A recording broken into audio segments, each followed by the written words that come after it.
man, I'm yammering on and blah, blah. And I look up and it's 1 hour and 2 seconds. Or is it 1 minute? I couldn't tell if I started a new one. Oh, that's no good. So, just giving a little background on how the environment growing up, we had this type of boat. It was an old Larson with a Mercury outboard in the back. We had one of those, and we had one of these. And look, these are not mine personally, but if anything strays from the visual, I'll point it out. But yeah, there was a different one. It was light blue. It had the little thing here.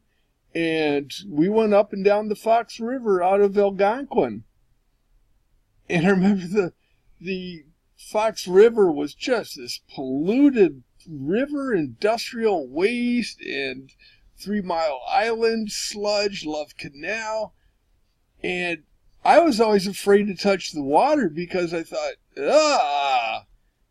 but we'd go up, and we didn't go water skiing or anything, but we'd go up and down the Fox River. So, it's June and Warrior taking the kids out to go up and down. So those are good memories. That's kind of what this is to show that they tried, but they did it with material things. And kind of never thought of it that way, but they gave us, and we had that materialistic upbringing where not there was a lot of importance on things, but definitely, well, culturally, they were part of the Mink Code and post-World War II, the real World War II of veterans coming back and starting families and material things, the Mink Code, and have things that for your kids that you didn't have growing up. And so I get it. I get the 60 or the parent mindset back then, not to be the friend and the father's the disciplinarian. I agree. I mean, Scripture agrees. And the material things, they were around us all the time, and their importance were these things show that you're doing well. And I'm not even saying that right, but you have these things and you're happy is kind of the gist of it. And you're successful is the gist of it. And I never got that, but my brother did. He wanted the toys. He wanted the, mink coats. Patty wanted the mink coats. And don't let anyone say no, you like the genuine person. No, you don't. You don't. Quit lying to yourself. So yeah, it was exactly like this. Mercury black, because they had to probably had to clean all the scale off, and I'm not kidding. I remember jumping up, and that's what guys have to worry about. Well, you don't jump on that thing because one leg went on that side and one leg went on that side. It's like, I'm a boy. Oh boy, oh boy. And, but yeah, we had one of those, and then we had one of these, a Venture 22, because I know I pulled these. But we had a V22, and this one had the sale numbers 504. I rigged this with Miles in the parking lot at Gordy's and backed it in, and so I was his little grunge boy. Al never did that stuff. I'll pay him $1,000 if he says, I remember stepping the mast on the Venture. No, you don't. But, getting this thing on here, it had the light blue. I mean, this was exactly what we had. 504. What else? Okay, then we had what, this is a C-Ray. They might even still have that. Because that's through the 80s. Obviously a progressive through the ages, but these were 60s. I know we had that Fox River 68, 69, maybe 70. And then that was 12 to 14 when they got the house up in Lake Geneva that started off as a little summer cabin without any winterization. And then, at the tail end of it, when Alan got it after Miles remarried, and Alan got it, and it was a $600,000+ home. Then he sold it. Knucklehead. But that was in the 80s, so now in the 80s. Then on my 16th birthday, give credit where credit's due, they got me a little sunfish. I couldn't find my brother's colors because they're quite unique. They're Packer colors, green and yellow, but it's an extremely rare color combo, so that's kind of unique. But I had the red, white, and blue. My boat name was Albie for Alan and Brian. And B.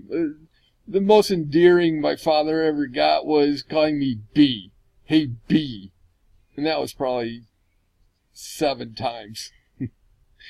But we go on Lake Geneva and we dink around on this other sunfish. And so, you know, they're good memories. It's not all. Then we had an old day sailor just like this, color just like that.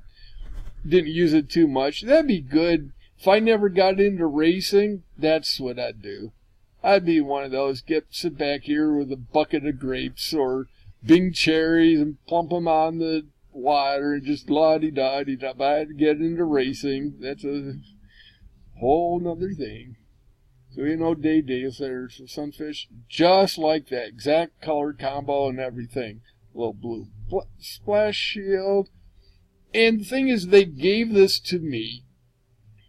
And in fact, when Alan came in, the bike disappeared, my race bike. I told him, hey, give my sunfish to your first son or daughter. It didn't matter. Give my sunfish to them because they could appreciate it way more than me. Besides, I was cool. I was into racing.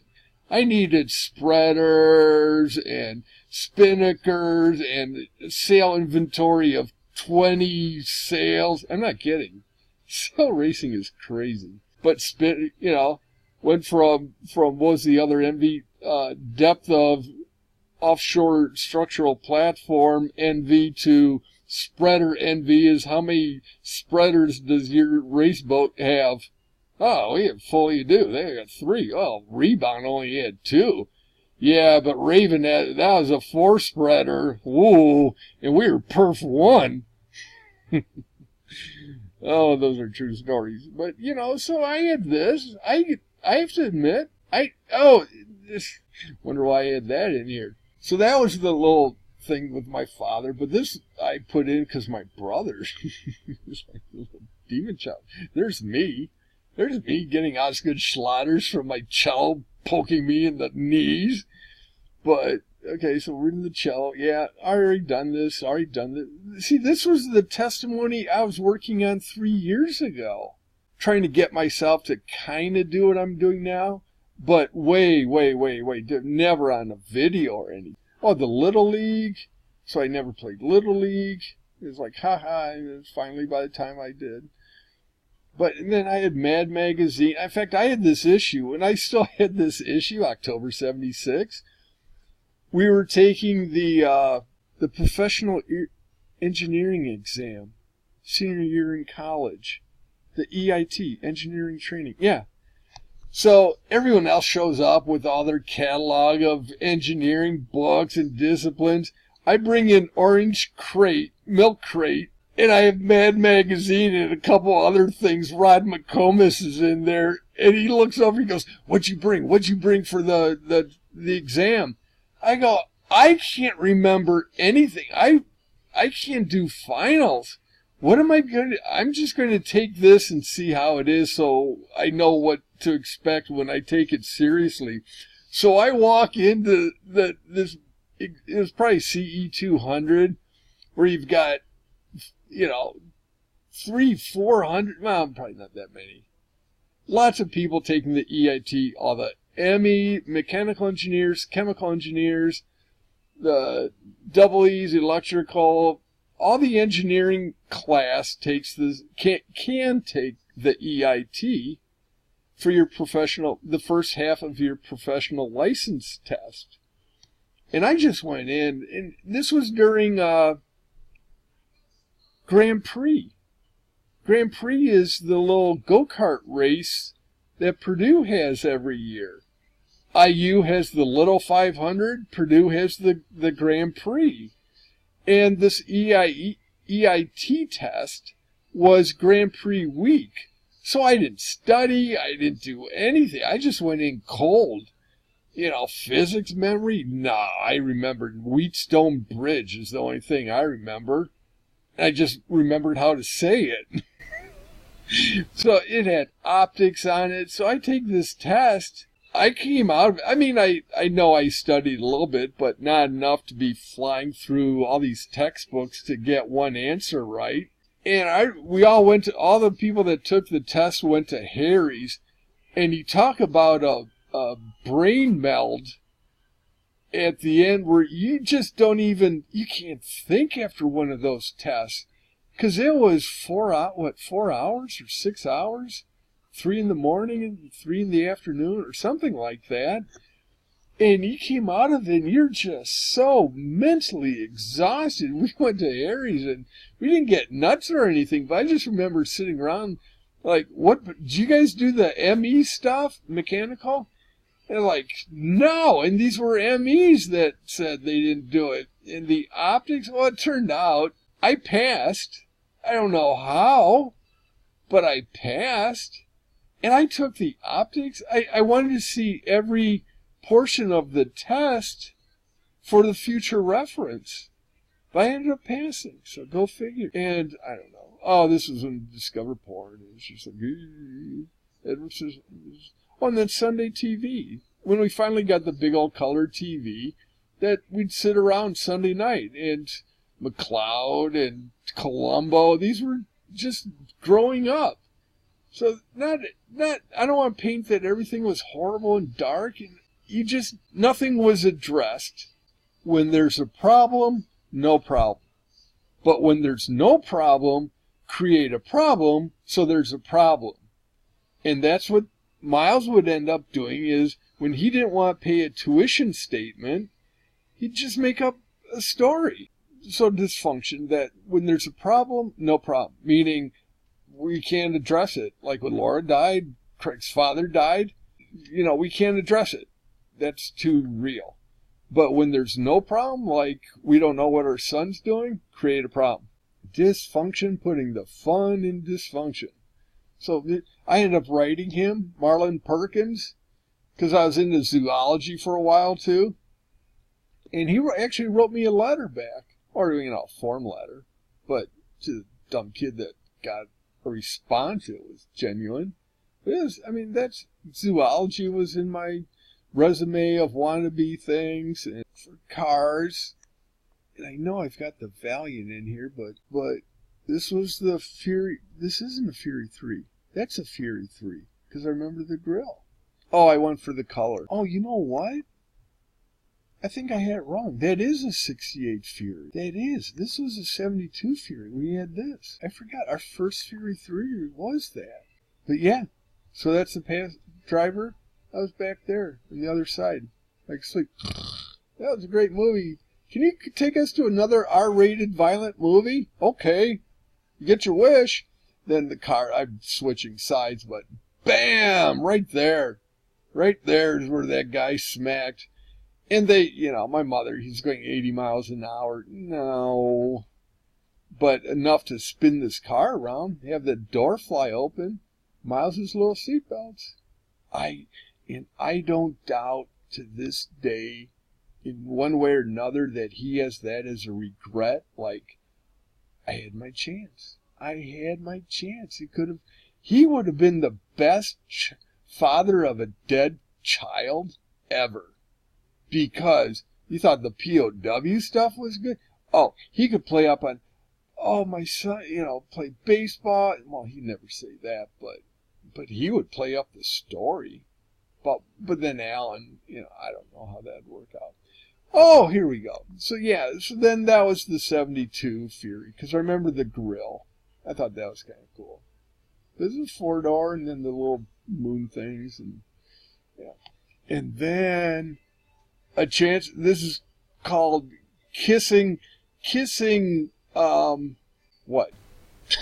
I gotta think for a second. I don't know. I waited too long. We had a 73 Cuda, but it was a white convertible. This color green Cuda. Are you kidding me? We had this. And it was a convertible.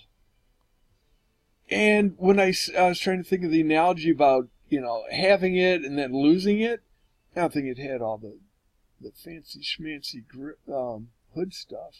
But it had that stripe, it had these wheels and the rims, and that little red. See, that's where I got to put the shark's teeth in on the squareback first car. But it was a convertible, white convertible. But the thing is, did he get the 383? No. He got the 318. So you might as well just put it in a 4-banger.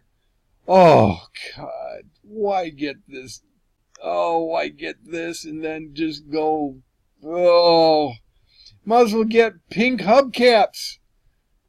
So we got that. And then my brother ended up driving that for a while. He had a puke green Volkswagen Bug. His was a 65, if I remember right. But he ended up driving the Cuda every now and then. Because I remember he picked me up one day in front of Elgin High in it. And I'm just like, whoa. But is that what I would... Oh, and I'm not a gearhead, but I can appreciate. Hold on. That's what Ron Schneider had, his first car. And he had the Kriegers and, the old Goat. I don't think it was a convertible, but that was his first car, and then that got wrecked. Then he got this, and I'm pretty sure I've heard he still has it. But, the old Copper Roadrunner, he probably had the spoiler in the back, but so I can appreciate the muscle. But getting back, so then Father got the old yellow Chevette. It was a 76. Like I said, when I got these, I tried to go for the year. And he had a yellow Chevette. My brother got that when he was in college. And this thing, again, first generation car, he hit 55 or 52, that back window started vibrating violently. So you get this going down, but then you go 2 miles an hour faster or slower, then it stopped. But my brother had I think a truck was passing him and a tire blew out, and I think that's the only wreck that I know of that he got kind of freaked out. I think it blew out a passenger window, if I remember right. But he ended up with this thing, and then its demise after a tire, I think, blew it out. Then Miles gets this is how do you unwind from that to that to then that color? 78. Now it's 78. I'm in high school. Dad's driving around in this cool vehicle because that was, no, we will get rid of that. We gotta, go with the German engineering. And nothing against German engineering. But, oh my God, are you kidding? Light blue. So, and then I don't know where I went with these. Oh, these, I think okay, yeah. So we had an old Dodge Dart. Yeah, Dodge Dart. It was that color. Then the Valiant. Remember I told you Valiant, but it was red inside. Or that, reddish maroon thing. Mother hit the brakes and I didn't have a seatbelt on. I smacked in the back of her seat. Bloody nose. And then, this is Dart. I don't know. Like I said, and then the Horizon. He had a white Horizon. That's in one of the pics with the dogs. And what's that? He had the Horizon. Did I? Yeah. So when I got into college, or no, Michigan, was the silver anniversary car came out, which was what? First vet was 50s? 59? But Miles ended up buying a silver anniversary Corvette. I don't think he got it new, but that was his midlife crisis car. Was a silver anniversary. Because he, and then he ended up dyeing his hair and getting the little, was it not Jackie? Oh, God, the Sopranos guy with the wings. Oh, for God's sake, why can't I remember that? Anyway, he looked like him. Then, an old Valiant. And that's it. What was the guy's name? But he not quite that bad, but he had the white, you could tell that he left the gray in the sideburns, and then everything else was all of a sudden jet black. Come on. I want to say Silvio. I know that's not right, but anyway, I'll think of it. But yeah, those were first cars. Okay, hold on. Oh, well, I've got it. That was the Bug. That's not actually it, but that's the Super Sun Bug. And had the stripe, had the tires, had the wheels. That was it. Didn't have this little fancy thing, but the running board, yeah, it was that stripe, Super Sun Bug. I think there are a few other ones. But yeah, I forgot I had these. See that? No, that's not quite right. That's right. That is right. And that's a distant cousin of what's right, but okay. I guess I had this in there for a reason. I guess to point out my heritage was 75% Irish. No, this isn't me. But I'm trying to think of why I had this. It was like this was in there, and of course that, and ding, ding, ding, ding. And these are all in the testimony. This is Mel Cole. That was from his Iowa. This was his Iowa picture I grabbed off the internet. That was my reaction. Mel Cole! Oh, now I hit the mother lode. It was under 70s youth identity.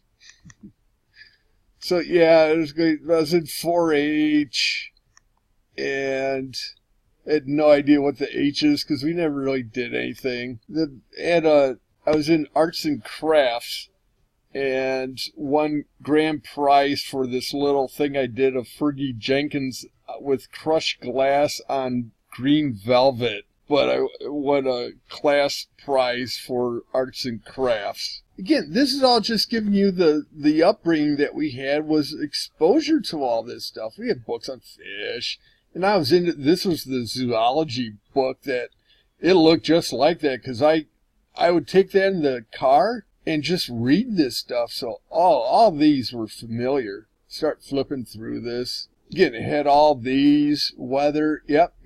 Flowers, yep. That, yep.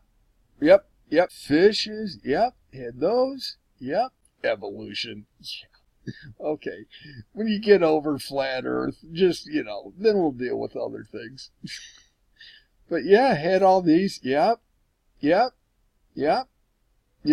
I won't keep saying yep.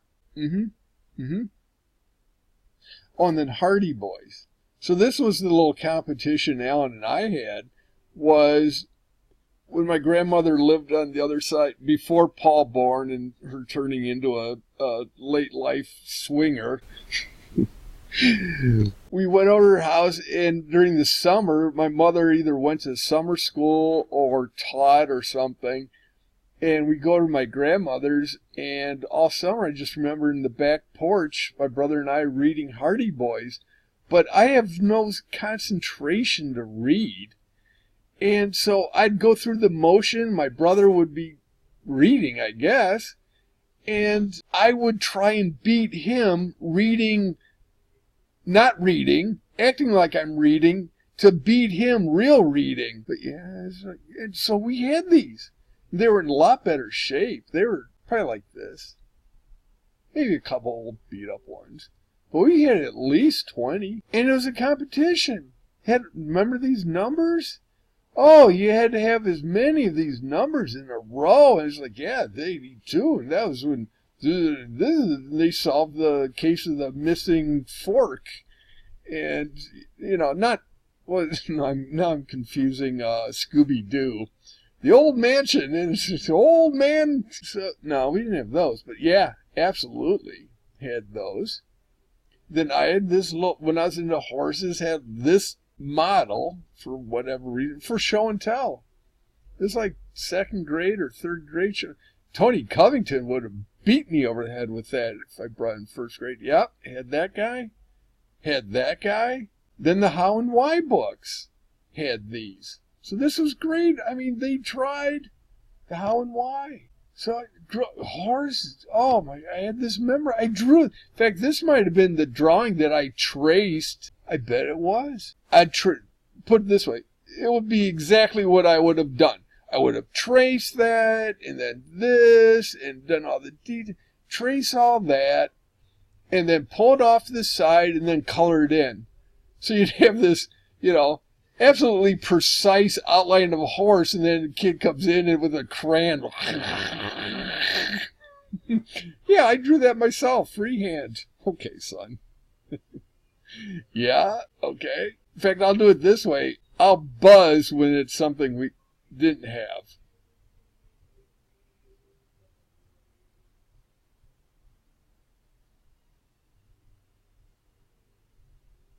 I'm going to go because I don't remember the kid with the...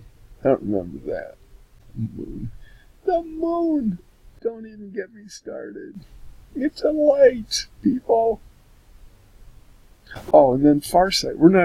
I'm not ready for cartoons. Am I doing cartoons? No. I'm not ready for cartoons.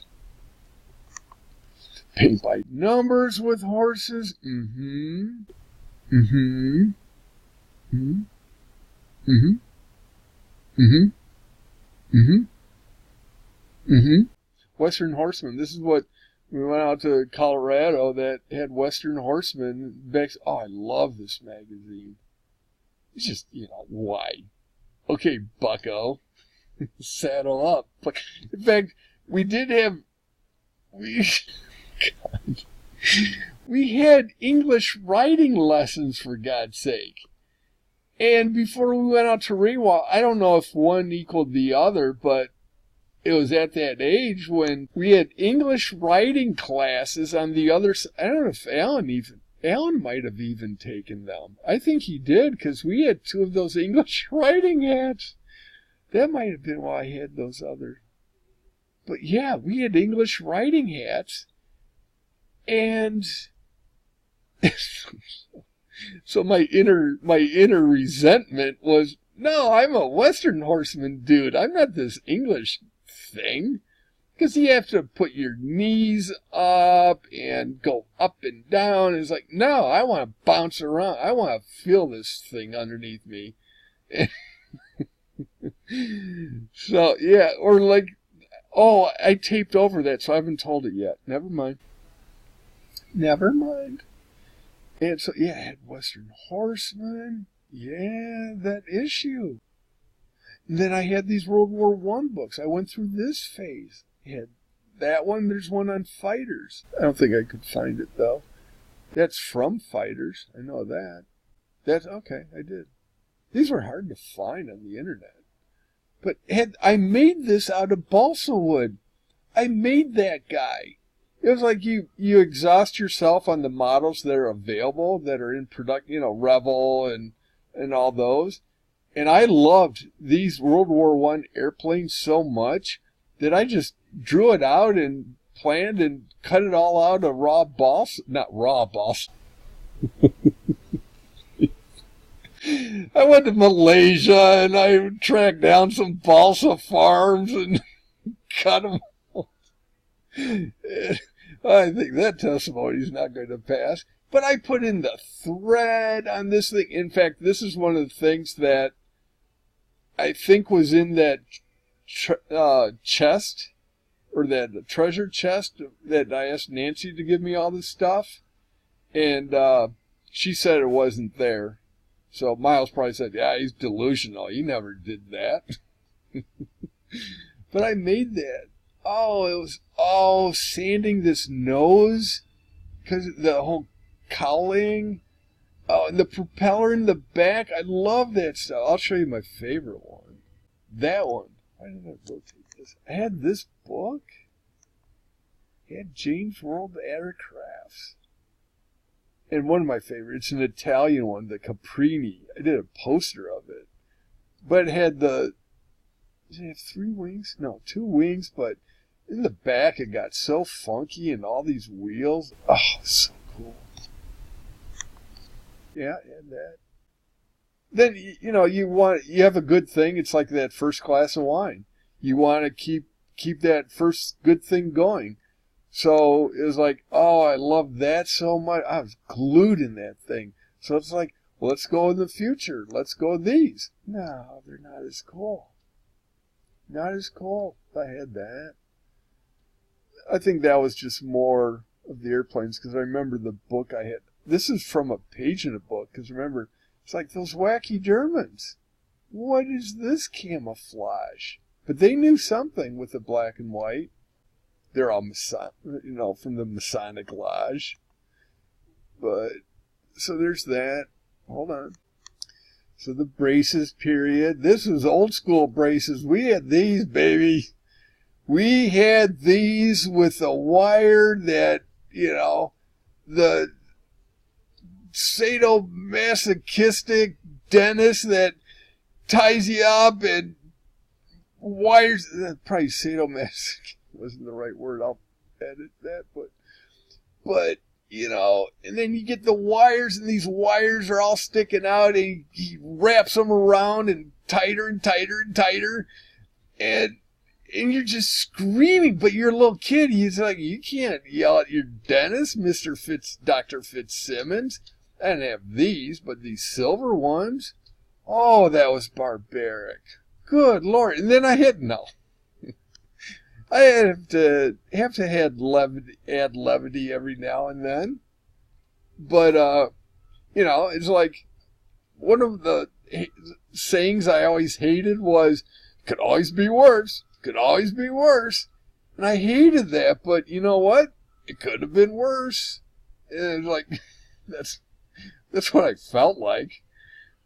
But it had the headband. Oh, and then I never wore it. Because who in their right mind is going to want to wear that? I had sleep problems enough as it is. And I'll get to that. I'll touch that real quick later on. But so I had to wear, or supposed to wear one of these, because it had the little hooks in the mouth back here that said, how barbaric. No, God gave everyone good teeth except for the English. And I don't know what the deal was there, but someone cheesed them off and decided to do the thing with the teeth to them. So everyone else is fine. In fact, girl, yes, I've got 3 stories. One is 30 hours in Cook County Jail. And then when my head exploded, and what was the third one? Can't remember the month. Well, the Epiphany story, so I guess that's the 3. But, you think anything that I've said now is entertaining? No. But Ray was a girl I dated. Put it this way. Ray was the man-made version of God's version of Jill. It's the only way I can think of it.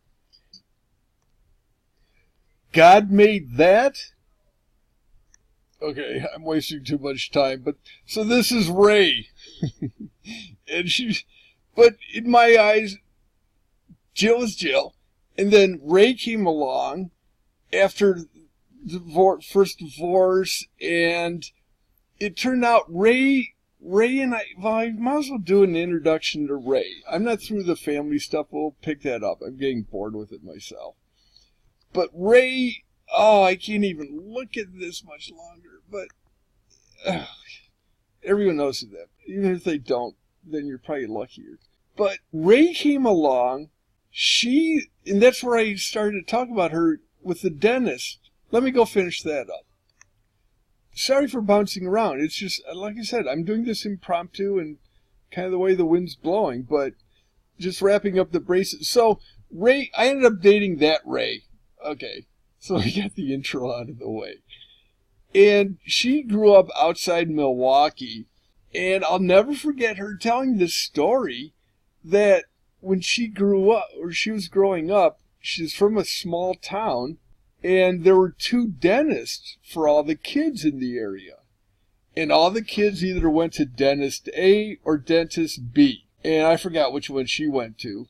The one that made her smell like Diet Pepsi all the time. Her breath. Okay. And so all the kids that went to dentist A, they had no cavities. But all the kids that went to dentist B had all cavities. And that story always made me think about dentists and then doctors and then all these specialists like jewelry specialists, all these professions that their knowledge is up here and the lay person is down here, and looking up to that person to give guidance, that a little kid going to a dentist, no wonder if he was a corrupt dentist, not saying he was, but go figure that half the kids get no cavities, half get cavities, that if he's a dentist that has ulterior motives, let's just call it, oh my God. And then that gets into, when we had braces, like, did we really need it, or did we go to a guy that was just hungry for money and needed business? But this orthodontia, I mean, what orthodontia was then is what medicating your kid on Ritalin and stuff is now. Because every kid got braces back then. And now every kid is, drugged up on whatever. But you know what? The big guy has it all covered and everyone's screwing it up. So that's why the little reset button is going to come up pretty soon, people. Good grief. Yeah. So this isn't a blame on parents or anything. But, if Dr. Fitzsimmons was kind of on the take on things, putting me through 5 years of braces, or anyone, forget about me. But how wicked is that? And that's what I'm talking about. People, if you were that person that did this for a living, the atonement isn't what you need to worry about. It's what if you don't atone for it. Oh, God. And people go, well, I'm a dentist and I do this. Well, are you an honest dentist? Because if you inflict this on someone for your own benefit, oh, God help you. Oh, God help you. It's just, I can't even imagine what those, but you know what? Bite the bullet, and there's a pun in there somehow, but if you don't do it, you think you're going to escape. That's what you think you're going to escape this life, probably, but you think you're going to escape what you've done? No. God, no, that's not going to escape you. So, you know what? And that kind of went through. You got to suck it up. You got to admit to what you did. And once you do, you kind of blow the dust off. You don't laugh about everything, but you can laugh about most of it. And that was then, this is now. And that's why I don't have to worry about anything where it's speculation or anything else. No, you speculate all you want. That was then, this is now. I'm not that person. So I can kind of make fun of what I did and stuff.